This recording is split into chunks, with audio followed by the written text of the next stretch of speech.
Halo semuanya, gimana nih kabarnya buat hari ini? Kalian nyadar gak sih kalau pertumbuhan populasi dapat meningkatkan permintaan akan pangan? Salah satunya beras loh, karena beras merupakan sumber utama energi bagi sebagian besar populasi di dunia, salah satunya di Indonesia. Dengan meningkatnya permintaan akan pangan beras, jadi penasaran gak sih bagaimana siklus hidup produksi beras? Apakah dengan meningkatnya permintaan pangan beras tersebut akan berdampak terhadap lingkungan?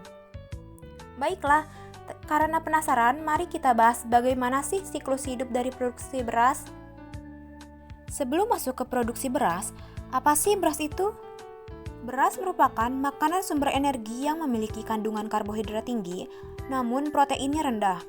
Beras selama ini dikenal dengan memiliki indeks glikemik tinggi, sehingga mengakibatkan dapat meningkatnya kadar glukosa dalam darah. Beras merupakan makanan pokok bagi sebagian besar masyarakat Indonesia. Konsumsi beras masyarakat Indonesia semakin meningkat setiap tahunnya, seiring dengan meningkatnya jumlah penduduk Indonesia. Produksi beras.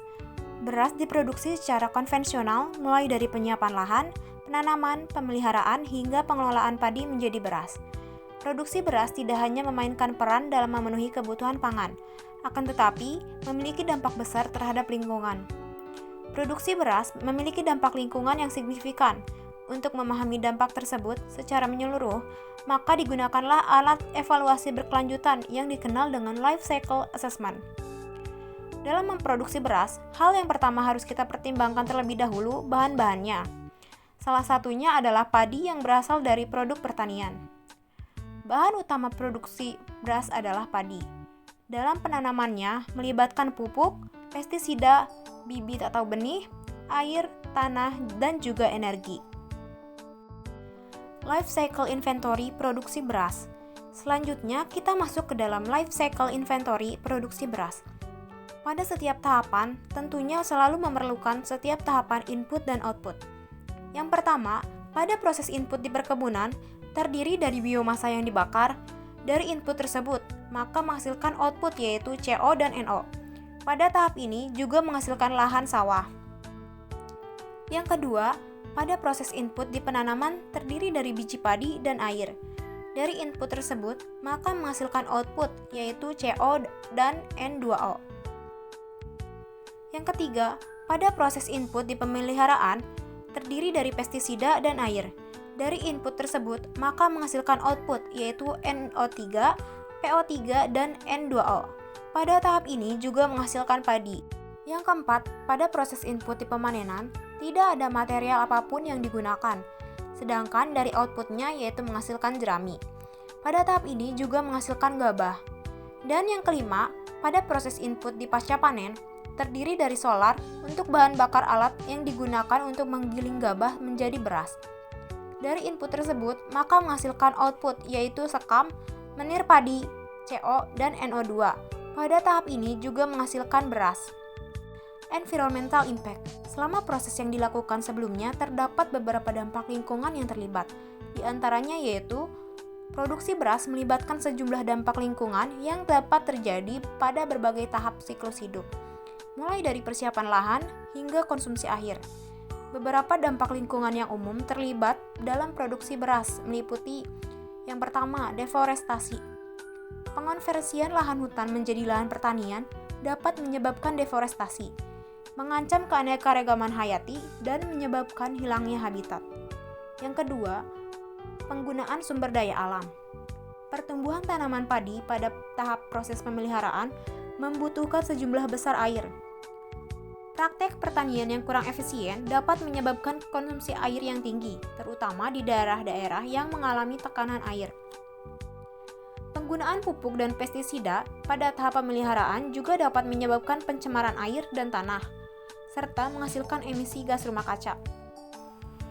Yang ketiga, proses pertumbuhan padi dalam kondisi air menghasilkan emisi metana, yang merupakan gas rumah kaca yang memiliki dampak pemanasan global yang signifikan. Yang keempat, pembuangan limbah. Praktek pertanian seperti pembakaran jerami padi dapat menghasilkan polusi udara dan mempengaruhi kualitas udara lokal. Pembuangan limbah pertanian ke perairan juga dapat menyebabkan pencemaran air dan merugikan ekosistem akuatik. Yang kelima, transportasi dan distribusi.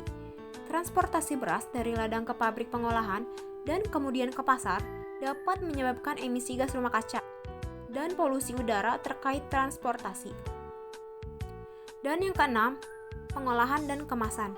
Proses pengolahan beras dan pembuatan kemasan memerlukan energi yang dapat menghasilkan emisi gas rumah kaca jika sumber energinya berasal dari bahan bakar fosil. Perbaikan dan rekomendasi keberlanjutan. Nah, terdapat rekomendasi nih terkait dengan perbaikan pada LCA siklus hidup produksi beras, diantaranya yaitu yang pertama, pertanian organik. Beralih ke pertanian organik dapat membantu mengurangi penggunaan pestisida dan pupuk kimia, sehingga mengurangi dampak negatif terhadap lingkungan dan kesehatan manusia. Yang kedua, pengelolaan air yang efisien. Mengadopsi metode pertanian padi tanpa genangan air seperti System of Rice Intensification atau SRI dapat membantu mengurangi emisi metana dari sawah dan meningkatkan efisiensi penggunaan air. Yang ketiga, manajemen pupuk yang bijaksana. Menggunakan pupuk hijau atau tanaman penutup tanah dapat meningkatkan kesuburan tanah dan mengurangi kebutuhan pupuk kimia. Serta menggunakan pupuk sesuai kebutuhan tanaman dan tanah dapat mengurangi resiko pencucian nutrisi ke dalam air dan tanah. Yang keempat, daur ulang sisa tanaman. Menerapkan praktik daur ulang sisa tanaman atau pengomposan dapat mengurangi jumlah limbah organik dan menyediakan bahan organik kembali ke tanah. Dan yang kelima, penggunaan energi terbarukan. Mempertimbangkan penggunaan sumber energi terbarukan seperti panel surya atau teknologi energi lainnya untuk mengurangi ketergantungan pada energi fosil. Kesimpulan. Sebagai kesimpulan, penilaian siklus hidup produksi beras ini disajikan dari tahap awal yaitu penyiapan lahan hingga tahap pengemasan atau disebut cradle to gate. Dampak dari produksi beras ini ternyata beraneka ragam loh terhadap lingkungan.